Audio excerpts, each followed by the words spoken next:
La vague de violence qui a secoué nos banlieues, et pas nécessairement des banlieues très éloignées de notre campagne, la semaine dernière et de tout ce week-end, ne peut que nous choquer. Nous savons très bien que la violence engendre la violence et que pour calmer le jeu, il faut non pas redoubler encore de violence, mais opposer la force. La force est une vertu cardinale, comme nous le disons dans la théologie, puisque vous savez qu'il y a 4 vertus que sont la prudence, la justice, la force et la tempérance. Ce sont 4 vertus qui sont d'abord des vertus spirituelles avant de devenir des vertus morales et qui manifestent un équilibre de vie.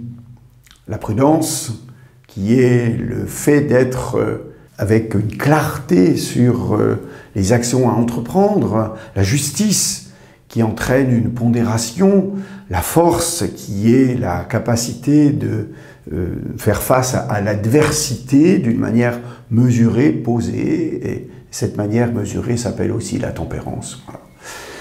Ce que nous pouvons souhaiter, c'est que se développe cette vertu de force face à la violence pour que le bien de tous l'emporte.